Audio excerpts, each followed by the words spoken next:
Hello, thanks for tuning in. Joe Simhart here again. It's January 21st, 2025, and I'm going to get into something I've been interested in for some years because it relates to a lot of the occulture and cults that I discuss here, and it has some connection to theosophy and to the I Am movement that I was involved in nearly 50 years ago at first. But I'm going to talk mainly about this book, which I read the third time. It came out in 2012 by George M. Young. He's a fellow at the Center for Global Humanities at the University of New England. And he wrote this book as a follow-up to another one. This one's called the Russian Cosmists. And it's loaded with background on what this movement is all about. The subtitle is The Esoteric Futurism of Nikolai Fedorov and His Followers. So if you want to know anything about Cosmism and its roots, if you read this book, it will give you a really good grounding in the whole idea behind it. So what are we talking about here, and why is it so important? Well, as Young points out, in modern Russia under Putin, and especially since the fall of the Soviet Empire, the revival of Cosmism and of repressed Russian religiosity during the Stalin era is driving the geopolitical aspirations of Russia and Moscow as the third Rome, as the culmination of the promise of the Bible, the gospel. So let's get into this. Fedorov lived mainly in the 19th century, Nikolai Fedorov, and he died around 1903, I think. His concept in a nutshell was to create a practical way of philosophy, pursue the sciences in order to produce the resurrection, to resurrect all our ancestors all the way back, and to create the promise of Jesus, who demonstrated this resurrection for us. I'm not kidding. That's exactly what's behind all this, but it's quite sophisticated. Fedorov was a very saintly man. He was an ascetic. He was a librarian, an autodidact. He taught many places. He was a bit contentious. It was either his way or the highway, and he often got fired after 1 year at a job. I think his most consistent job was librarian, but he had a collective following. He was considered kind of like the Socrates of Russia, with a number of people that came to him that were later inspired to go into great things like the sciences and literature or whatever. Dostoevsky was inspired by him. Tolstoy knew him personally and was inspired by his ideas.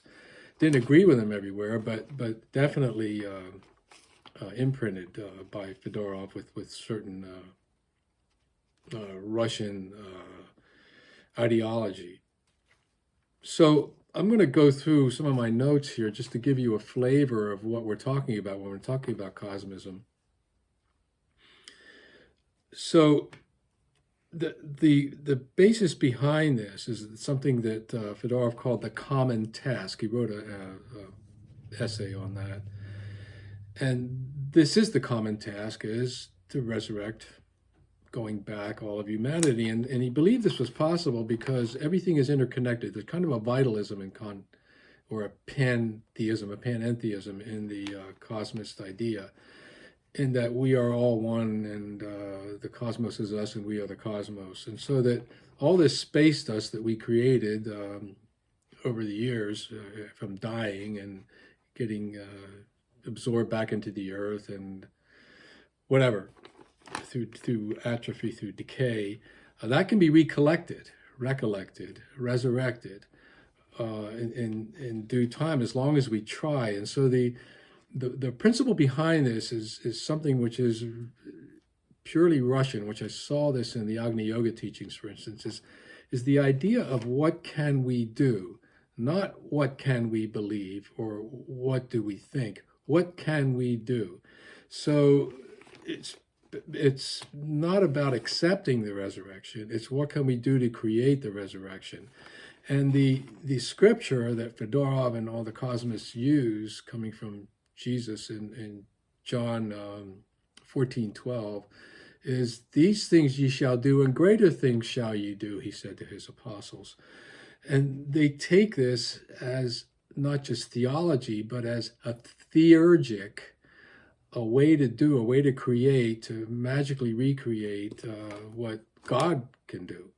So in a sense, they're kind of like deists or Gnostics in that we were created, left here, or mistakenly created, according to the Gnostics.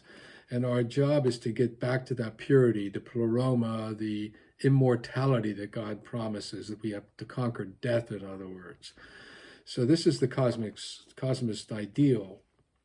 And there's a blend of science and religion in this. They also believe in the third Rome being embodied by the Slavic Orthodox Christian people, that in this pursuit of resurrection, they have connections to the Pamir, to Turkestan, to where some of them believe the original Garden of Eden was, and that we can, through our sciences, archaeology, or whatever, reconnect with that and recreate the new Adam.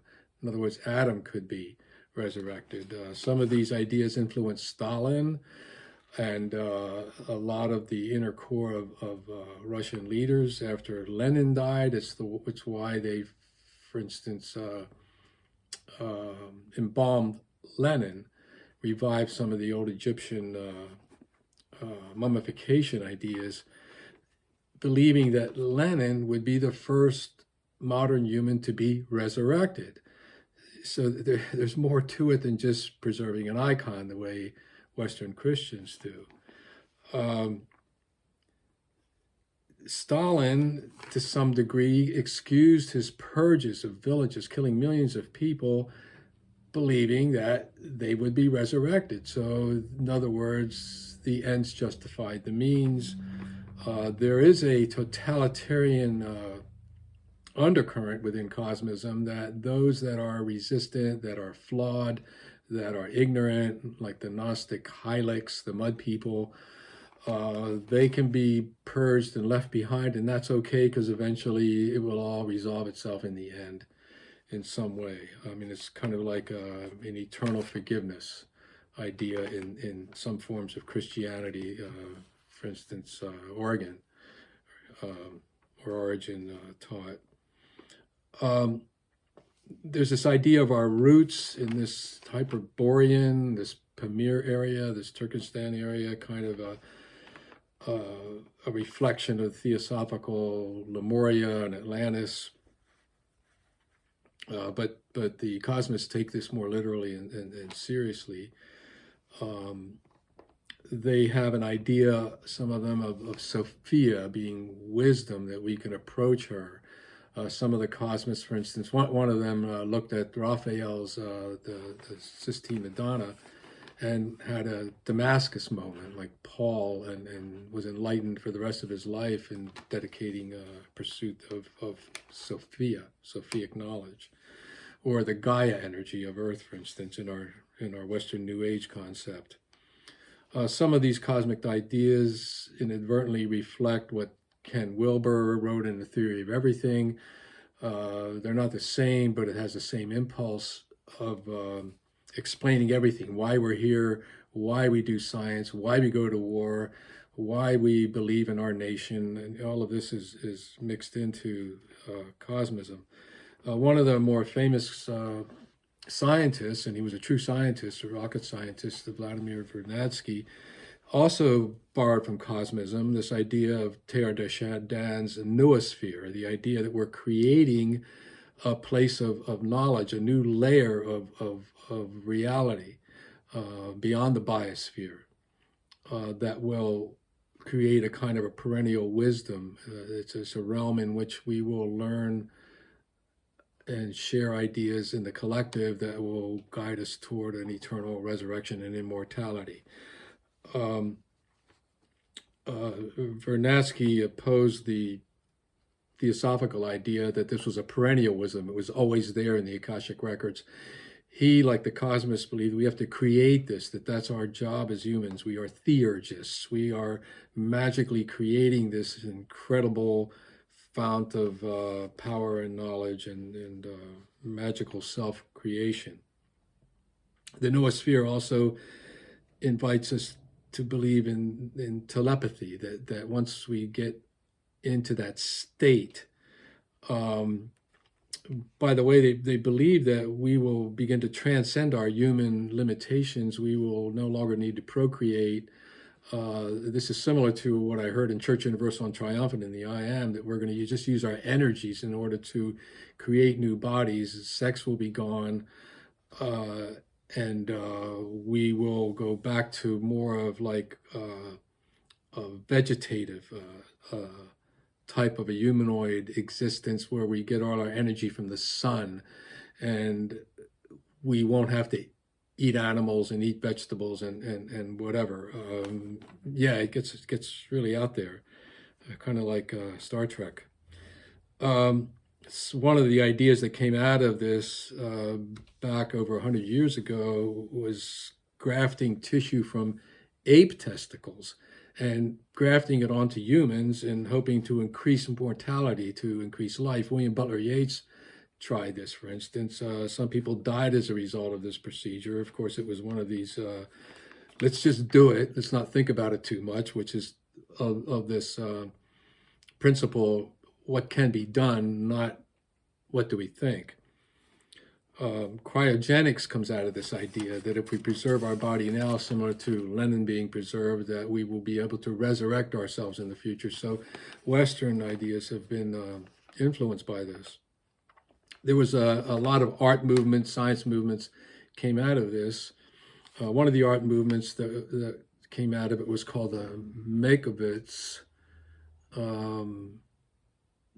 back in 1921. Anyway, the theory was behind that art movement was restoring the dead to life. So that theme was there again. The symbolists that inspired Western artists, and some Russian like Kandinsky, Mondrian, and others, they believed in the overcoming of death through this effort, the common task. But as Jung writes in the book on page 179, that the fruits of the history of the symbolists proves that all this effort, when it's overvalued and sort of like, let's just see what we can do, ended up with a history of ruined lives. In other words, they're kind of like Don Quixotes, going after something which is in their imagination and didn't quite pan out. It wasn't pragmatic. Fedorov, the saint of this whole thing, the prophet, if you want to call him that, would have scolded these people for not being practical enough, for not using the science. So there's a lot of tension within Cosmism. It's fascinating.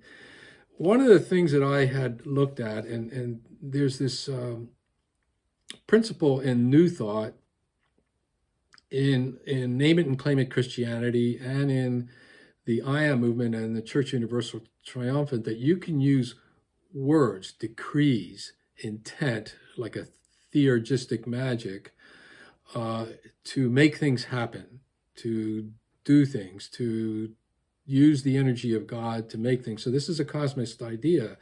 Now, I didn't call it Cosmism when I was in Church Universal, but it's the same principle. And one of the scriptures that Cosmists might use, besides "ye shall do greater things," comes from Isaiah 45:11, and it's in an old translation, the Old King James. And in there it says, "Command me according to the works of my hands, command ye me." So the interpretation, if you take it out of context, is that you can command God's energy and do things beyond what the apostles could even have done. And by using the power of the spoken word, the science of the spoken word, or the magic of the spoken word, mantras, yantras, whatever. So that's the common task of the Cosmists. The problem with this, and the problem with Cosmism, is if you look at the Old Testament God, this is God of Moses and Abraham, in Isaiah 45:11, in the proper translations, that Isaiah 45:11 is more like a "how dare you command me" kind of a statement. I am the potter, you are the pot. The pot does not tell the potter what to do. So biblically, and maybe even realistically, scientifically, there's tension in this. There's a limit to what human beings can do in terms of mortality from a pure science point of view, at least as far as we know at this point.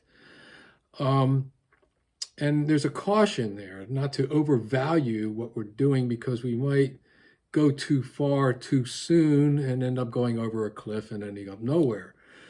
That's the caution. So the interpretation, the tension between what can you do and how dare you try to be God and create like I did, is there within this whole criticism of the Cosmist movement. And so it's in the scripture, it's in the science, but it's certainly something we, I think, need to look at. Part of the Cosmist ideal of what can be done and reestablishing the Third Rome and the Slavs as the Eurasian geopolitical leader of the globe of the earth is spun out in Putin's behavior. He believes in this stuff like Stalin did. There's a revival of Stalinism in Russia today, and kind of like a thumbs down on Gorbachev and his embracing of Western ideas.